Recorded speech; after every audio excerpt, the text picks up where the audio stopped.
Hello મિત્રો, સ્વાગત છે તમારું ફરી આ નવા વિડીયોમાં. આ નવા વિડીયોમાં આપણે જોવાના છે વિદ્યુત વિભાગ ભરતી વિશે, જે 12 પાસ પર ભરતી પડી છે, જેમાં અત્યારે 2573 જેટલી જગ્યાઓ છે અને અરજી કરવાની છેલ્લી તારીખ 23/1/2025 છે. એમાં પસંદગીની પ્રક્રિયા, અરજીની ફ્રી, પછી પગાર ધોરણને સંપૂર્ણ માહિતી આપણે આજે આ વિડીયોમાં જોવા મળશે. તો વિડીયોને અંત સુધી જોતા રહેજો. વિડીયો પસંદ આવે તો વિડીયોને એક લાઇક કરજો, ચેનલ ઉપર નવા હોય તો ચેનલને સબસ્ક્રાઇબ કરજો અને કોમેન્ટ કરીને ખાસ જણાવજો આપણો આ વિડીયો તમે ક્યાંથી જોઈ રહ્યા છો, જેથી કરીને આપણને પણ ખબર પડે કે આપણો આ વિડીયો આ ગામ સુધી પહોંચી રહે છે. તો Madhya Pradesh west zone electric distribute company limited group C અને ડીની જગ્યાઓ માટે ભરતી સૂચના બહાર પાડી છે. આમાં office assistant, line attender, security sub inspector, junior engineer અને આસિસ્ટન્ટ મેનેજર અને assistant law officer, plant officer, assistant અને ડ્રગ ઓટો રીડિંગ ભરતીનો સમાવેશ થાય છે. સ્ટોર આસિસ્ટન્ટ, રેઇન junior speed writer, NNM dresser, staff nurse, lab technician અને રેડિયોગ્રાફર, સિક્યુરિટી સોલ્જર વગેરેની જગ્યાઓ પર ભરતી કરવામાં આવી છે. એટલે આ બધા જ જે કાર્યરતો જે છે એમના પ્લાન્ટ ઉપર ને બધા ઉપર ભરતી કરવામાં આવી છે. તો હવે જોઈએ, આ માટે સ્ત્રી અને પુરુષ બંને ઉમેદવારો ઓનલાઈન અરજી ફોર્મ ભરી શકે છે. આ ભરતી માટે 25 ડિસેમ્બરથી અરજીઓ શરૂ થઈ ગઈ છે અને અરજી કરવાની છેલ્લી તારીખ 23 જાન્યુઆરી રાખવામાં આવેલ છે. એટલે આમાં સ્ત્રી અને પુરુષ બંને ઉમેદવારો અરજી કરી શકે છે અને આ અરજી જે છે ઓનલાઈન કરવાની રહેશે. 25 ડિસેમ્બરથી આ અરજી જે છે ચાલુ કરવામાં આવી છે અને 23 જાન્યુઆરી સુધી આ અરજી માન્ય રહેશે. 23 તારીખ છેલ્લી છે, એટલે 23 તારીખ સુધી તમારે તમારી અરજી કરી દેવાની છે. વીજળી વિભાગની ભરતી અરજી ફ્રી કેટલી લાગશે એ જોઈએ. તો આ ભરતીમાં સામાન્ય શ્રેણી અને અન્ય રાજ્યોના ઉમેદવારો માટે અરજી ફી 1200 રૂપિયા રાખવામાં આવી છે.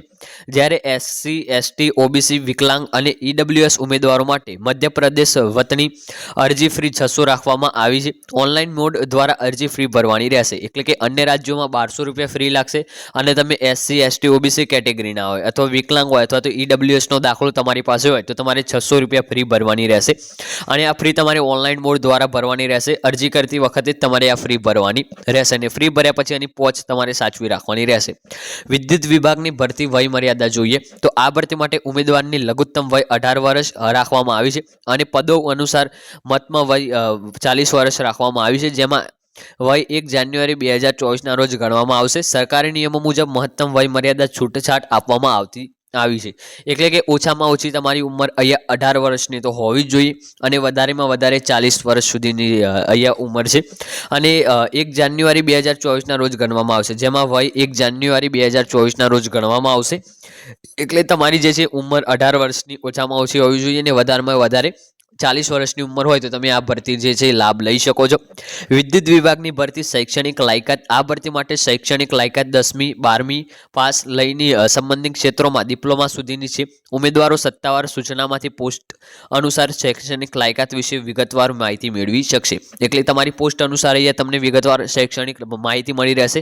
ઓછામાં ઓછું તમારે 10મું 12મું પાસ હોવું જોઈએ અને ડિપ્લોમા કરેલું હોય તો પણ અહીંયા તમે અરજી કરી શકો છો.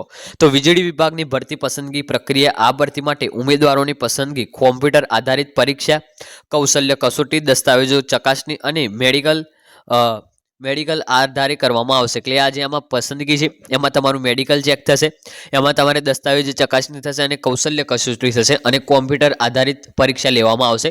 જેમાં તમે પાસ થશો તો તમને આ ભરતીમાં જે છે જોઈનિંગ થવા મળશે. તો વીજળી વિભાગ ભરતી અરજી પ્રક્રિયા. તો ઇલેક્ટ્રિસિટી વિભાગ ભરતી માટે ઉમેદવારોએ અરજી કરતા પહેલા ઓનલાઈન અરજી ફોર્મ ભરવાનું રહેશે. તેઓએ અધિકૃત સૂચના સંપૂર્ણપણે જોડી પડશે અને તેમને યોગ્યતા ખાતરી કર્યા પછી તેઓએ અરજી લિંક પર ક્લિક કરવાનું રહેશે. એટલે ઇલેક્ટ્રિસિટીના જે વિભાગમાં ભરતી કરે છે લોકો, એમણે ઓનલાઈન અરજી ફોર્મ ભરવાનું રહેશે અને અધિકૃત સૂચનાઓનું અહીંયા ધ્યાન રાખવાનું રહેશે, તો જ એમની અહીંયા અરજી જે છે સ્વીકારવામાં આવશે. તો ઉમેદવારોએ અરજી ફોર્મમાં પૂછવામાં આવેલ તમામ માહિતી યોગ્ય રીતે ભરવાની રહેશે. ત્યારબાદ તેમને તમામ જરૂરી દસ્તાવેજો, પાસપોર્ટ સાઇઝનો ફોટો અને સહી અપલોડ કરવાની રહેશે. ત્યારબાદ તેમને તમામ માહિતી ભર્યા બાદ અરજી ફી ભરવાની રહેશે. અંતે અરજી ફોર્મ સબમિટ કરો, તેની પ્રિન્ટ આઉટ લો અને તમે ભવિષ્ય માટે સુરક્ષિત સાચવી રાખશો. એટલે આમાં તમારી અરજી જે છે ઓનલાઈન ફી ભરવાની રહેશે અને આમાં તમારી પાસપોર્ટ સાઇઝ ફોટો લાગશે અને તમારી સહી જે છે અપલોડ કરવાની રહેશે, તો તમારી અહીંયા અરજી માન્ય ગણવામાં આવશે. અને આની જે પ્રિન્ટ આઉટ છે તમારે ભવિષ્ય માટે સાચવી રાખવાની છે. જ્યારે પણ તમારું અહીંયા પસંદગી થાય તો એ પ્રિન્ટ આઉટની તમારે અહીંયા જરૂર પડશે. તો આ વિડીયો આપણે અહીંયા પૂર્ણ કરીએ છીએ. તમને આ વિડીયો પસંદ આવ્યો હોય તો વિડીયોને લાઇક કરજો, ચેનલ ઉપર નવા હોય તો ચેનલને પણ સબસ્ક્રાઇબ કરી લેજો અને કોમેન્ટમાં ખાસ કરીને જણાવજો આ વિડીયો તમે કયા ગામમાંથી જોઈ રહ્યા છો અને આ વિડીયો તમને કેવો લાગ્યો એ પણ કોમેન્ટ કરજો. મળીશું આગળના વિડીયોમાં. ત્યાં સુધી જય ભારત, જય હિન્દ.